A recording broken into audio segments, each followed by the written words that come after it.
광주 데일리뉴스의 2018 지방선거 캠페인에 따라 오늘은 이정선 전 광주교대총장을 모시고 광주시 교육감 도전에 대해 포부와 향후 계획 등을 들어보도록 하겠습니다. 후보님 안녕하십니까? 안녕하십니까?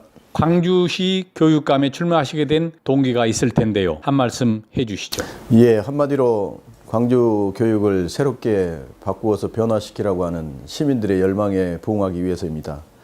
우리들이 기대했던 진보교육감의 지난 8년의 성적표는 우리의 기대와 다르게 우려와 안타까움으로 되돌아왔습니다. 혁신학교 졸속 추진, 교구제 납품 비리, 끼리끼리 인사 등 들려오는 소식이 모두가 다 우리를 안타깝게 합니다. 그 중에서도 청렴도 전국 꼴찌라고 하는 소식을 들을 때는 안타까움을 넘어서 분노와 슬픔마저 느끼게 합니다. 우리 아이들의 기초학습 능력, 미래를 살아가야 하는 이 능력도 갈수록 저하되고 있습니다. 천여 명의 아이들이 해마다 외지로 우수 인재들이 유출되어지고 있습니다. 이러한 상황에서 우리 광주는 미래가 없습니다. 이러한 광주 교육을 새롭게 바꾸라고 하는 시민들의 열망에 부응하기 위해서 교육감에 출마하게 되었습니다. 그렇다면 그동안의 교육자 생활을 되돌아보신다면 어떤 것들이 있을까요? 저는 지난 1996년 광주교육대학교 교수로 부임한 이래 22년 동안 예비 교사들을 교육하고 연구를 하고 그리고 사회 봉사활동을 해왔습니다. 교수가 교육자로서 해왔던 연구, 봉사, 교육 이 세 부분에 있어서 모두 다 학술상을 받았다라고 하면 나름 열심히 살았다라고 이렇게 이야기할 수 있을 것 같습니다. 이러한 것 이외에도 총장으로서 우리 대학의 최중흥기를 이루었고 그리고 지역사회도 열심히 봉사했고 또 제자들도 부지런히 양성해 왔습니다. 현재 광주 교육해바라기 상임대표를 맡고 계시던데 이 단체가 어떤 단체인지 소개 좀 해주십시오. 예, 광주교육 해바라기는 제가 2000년에 결성했던 초등학교 문화연구소, 이 초등학교 문화연구소는 이론과 실제 간의 괴리를 극복하기 위해서 만든 그러한 연구소입니다.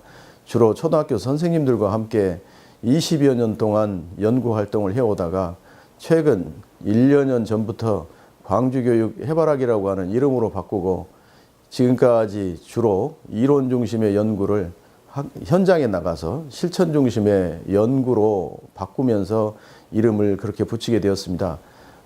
여기에는 지금까지 약 학자들 그리고 초등학교 선생님들, 시민들, 학부모들 약 150여 명의 사람들이 모여서 이 교육에 대한 이슈를 현장에 나가서 묻고 그리고 교육에 대한 담론을 되찾아줘 보기 위한 모임으로 활발하게 움직이고 있습니다. 활동을 하고 있습니다.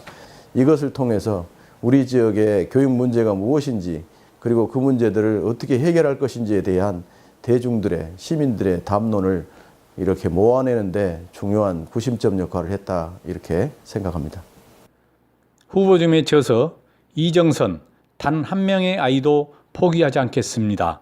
출판 기념 북 콘서트를 얼마 전에 가지셨습니다. 이 책에 대해 간단히 소개 좀 해주십시오.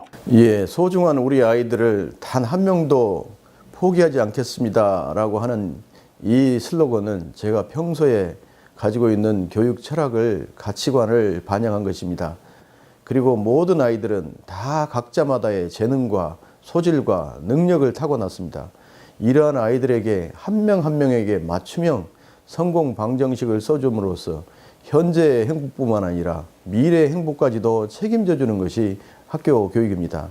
저는 그러한 개개 학생에게 맞는 맞춤형 행복 교육을 해보겠다라고 하는 의미에서 한 아이도 포기하지 않겠다라는 이러한 주제로 제 책 제목을 잡았고 그래서 제 책은 단 한 명의 아이도 어떻게 하면 포기하지 않을 것인가에 대한 저의 어떠한 교육 철학을 반영한 책이 아닐까 이렇게 생각합니다. 후보님의 사람 중심 교육 철학, 또 현장에 답이 있다는 교육 행정 철학은 무엇입니까? 예, 제가 평소 교육 행정을 하면서 강조했던 것은 소통과 배려 그리고 감동 거기에다가 창의라고 하는 이러한 개념입니다. 이러한 개념 속에는 사람 중심이 들어 있습니다. 저는 일 중심보다는 사람 중심, 결과나 성과 중심보다는 과정 중심, 전시 행정이나 외형적으로 드러나기보다는 그 속에서 보람과 만족을 느낄 수 있는 그러한 진정성 있는 행정을 해 왔습니다. 이러한 행정 속에는 모두가 사람에 대한 배려와 소통이 없이는 불가능하지 않을까 이렇게 생각을 합니다. 현장에 답이 있다 이 말은 만들어내는 이론을 현장에 조정하고 현장에서 조정하고 정리하는 과정을 거쳐서 하나의 모델을 만드는 그러한 과정을 거쳐왔습니다. 그런 점에 있어서 현장을 나가보면 현장에 필요한 답이 무엇인가를 알 수 있다 이렇게 생각합니다. 마지막으로 광주시 교육감이 되신다면 어떤 교육 정책을 펼칠 것인지 말씀해 주십시오. 예, 지금 구체적인 정책은 가다듬어 있기 때문에 이제 앞으로 더 이 세련된 정책들이 나올 것 같습니다만 제가 생각하고 있는 정책은 크게 5가지 방향에서 지금 생각하고 있습니다. 그 중에 하나는 한 아이도 포기하지 않겠다. 그래서 모든 아이들의 이 개개의 맞춤형 교육을 한번 해보겠다라고 하는 거고요. 두 번째는 그것이 평등이 되었던 수월성이 되었던 획일주의라고 하는 이러한 트렌드를 벗어나서 다양성의 교육을 한번 나아가 보겠다. 그래서 학생들이 추구하려고 하는 바에 대해서 그들이 원하는 쪽으로 지원을 해주겠다. 다시 말하면 공부로 성공하고 싶은 아이들에게는 공부를 열심히 할 수 있도록 조건과 환경을 만들어주고 공부에 취미가 없는 사람들에게는 각자 가지고 나온 이 태도와 능력과 이 재능과 끼를 살려줄 수 있는 맞춤형 다양성 교육을 하겠다라고 하는 게 두 번째이고요. 세 번째는 교실이 행복해야 한다. 다시 말하면 교실은 아이들의 자생력과 교사의 전문성이 만나는 그러한 공간인데 이러한 교실이 아이들이 스스로 일어날 수 있고 교사가 전문성을 발휘할 수 있도록 행복한 교실을 만들겠다. 지금 우리 아이들이 무엇을 해야 될지 어떻게 해야 될지 모르게 방치되어 있는 이러한 상황에서 우리들의 아이들이 현재의 행복뿐만 아니라 미래의 행복까지도 보장해주는 그러한 행복교육을 한번 해보겠다라고 하는 거고요. 네 번째는 다가오는 4차 산업혁명 시대, 이때에는 하이 컨셉, 하이 터치의 시대입니다. 창의성과 감성, 공감의 교육이 필요한 시대인데 그런 의미에서 창의, 감성 교육을 강조해보겠다라고 하는 거고요.